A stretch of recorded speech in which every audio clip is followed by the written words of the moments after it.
Topic: motion under gravity. A motion under gravity is a motion influenced by the gravitational fall of the earth. That is, where g equals 10 meters per second squared. When an object is being lifted up or is being thrown up like a ball, the three equations of motion will be derived as follows. 1. V equals u minus gt. 2. H equals ut minus half gt squared. 3. V squared equals u squared minus 2gh.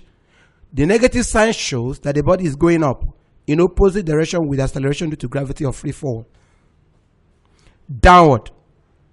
When a stone or a fruit is dropped from a tree, the final velocity is given as v equals u plus gt, or h equals to ut plus half gt squared, or v squared equals u squared plus 2gh.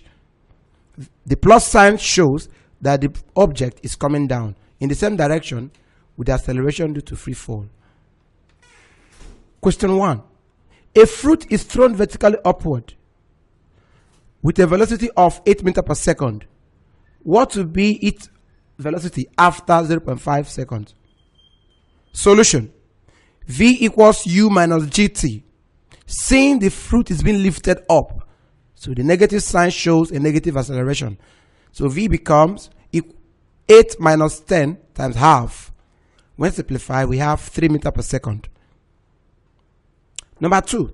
A pen dropped from a table of height 1.5 meters. How long will it take the pen to reach the ground if g is equal to 10 meters per second squared?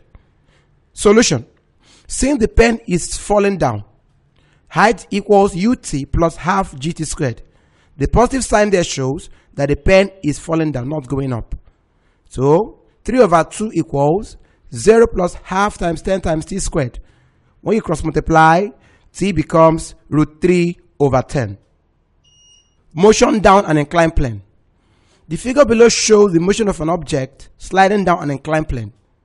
In the figure, theta represents the angle of inclination, while g represents the acceleration due to free fall due to gravity. G sin theta represents force along the inclined plane, while g cos theta represents force perpendicular to the plane. That brings us to the end of the topic, equations of motion under gravity.